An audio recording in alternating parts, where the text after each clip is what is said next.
We look next at 222, differentiability implies local linearity. And this is another graphical way to look at what it means for a function to be differentiable at a point. We have one vocabulary term here. It's locally linear, no new theorems or rules. So a good way to think of differentiable functions is that they are what we call locally linear. And locally linear means just that. It means that as a function is differentiable at some x value a, if it closely resembles its own tangent line very close to a. In other words, as we get closer and closer and closer zooming in on a function, the function's curvature appears to become linear because that curve resembles its own tangent line. In the jargon of graphing calculators, to which we are all very familiar, differentiable curves will straighten out when we zoom in on them at a point of differentiability. I've given an example below. On the far left box, we see the graph of x cosine of 3x. This is on the view of zoom trig in a TI graphing calculator. Next, I took a look at 0, 0 and hit zoom in one time. And as we zoom in, we still see significant curvature in this graph, although not as much as the original zoomed out version. We zoom in again, and we see now that while it's still curved, there's much less curves once more. And finally, a third zoom on 0, 0 makes the graph appear as though it is just a straight line. And any curve that is differentiable at a particular point will appear to be linear as we zoom in enough times. So we're going to explore this looking at a couple different functions. F of x is absolute value of x plus 1, and g of x is the square root of x squared plus 0.0001 plus 0.99. Now we already know that f is not differentiable at x equals 0. That's this function, the absolute value function, and this one's been translated up one space. We already know that. There's a corner point there. We investigated the absolute value graph in the last video. But let's graph it in our graphing calculator and zoom in on the point 0.01 several times and see if that corner point might possibly straighten out. So here's a graphing calculator. Let's turn this on. Let's take a look at, we've already got these functions in. So let's just hide this one and only look at y2. Absolute value of x plus 1. Let's go zoom and for zoom decimal.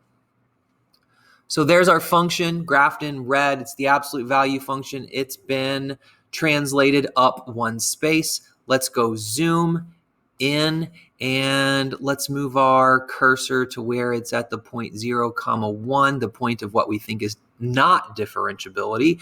And we zoom in once more and we have, okay, essentially the same graph. It's still a corner point there. Well, let's zoom in another time. Zoom in on the same point 0.1 and okay, so it's still the same thing. Let's do one more time.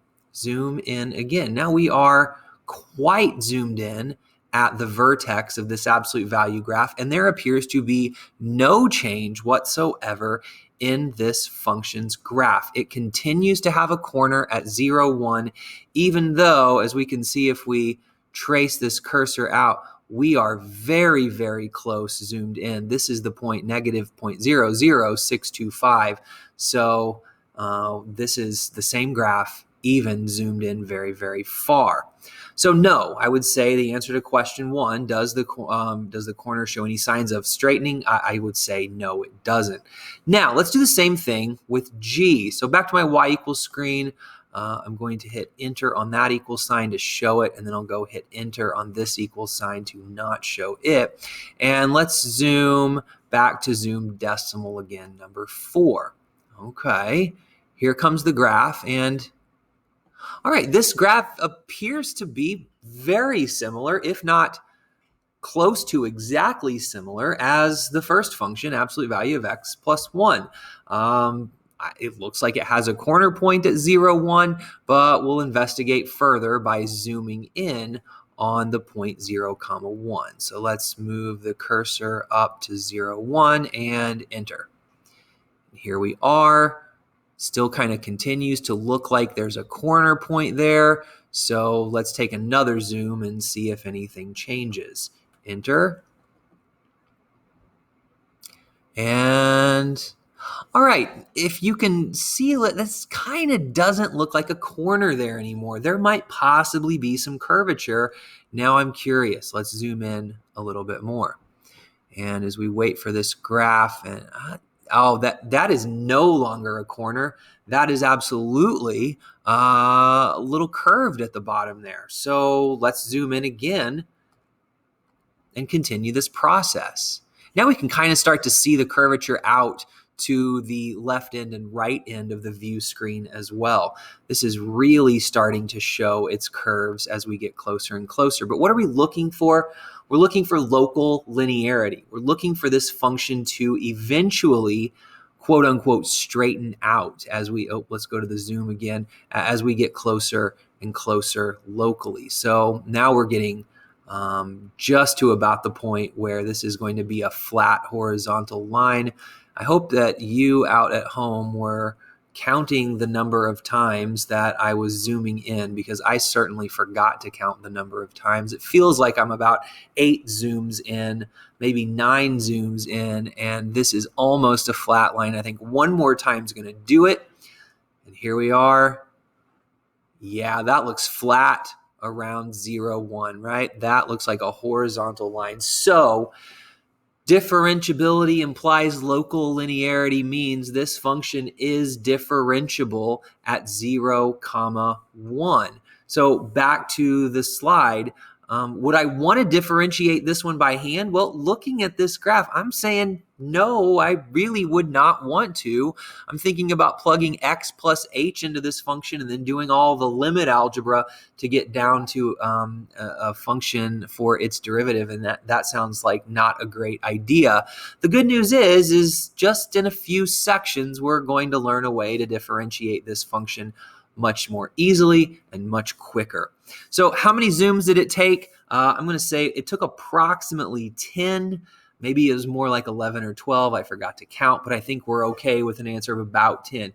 Now, last piece, graph F and G together in a standard square viewing window, and let's see what we notice. So let's go back to our y equals screen, and let's make sure both of these functions are selected.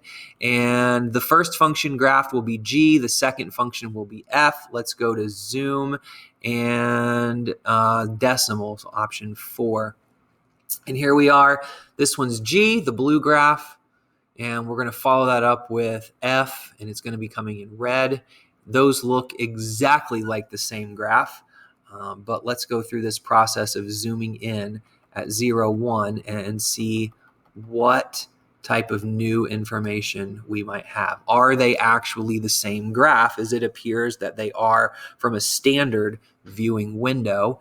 And this one, yeah, they still pretty much seem to be the same graph, but one more zoom in, I think we're going to see a bit of a difference. Here's G, where we first started to think that might not be a corner point anymore at 0, 1. And here's F, which is, I think, distinctly above G, especially as we get further away from 0, 1. One more zoom and we'll call it then. What happens now? Here comes G in blue. This is where we are for sure saying that's no longer a corner, that's curved, and there is distinct space between F and G at this point. Remember, the red graph is F of X, it's the absolute value plus 1, and then the blue graph is G of X, which is very similar and looks almost exactly the same at a further zoomed out view screen, but as we zoom in, we see that there's only one of these two curves that is differentiable. And what do we notice? Well, F lives above G at almost all the points except where we had 0, 1. So that ends this video, and I will see you in the next one.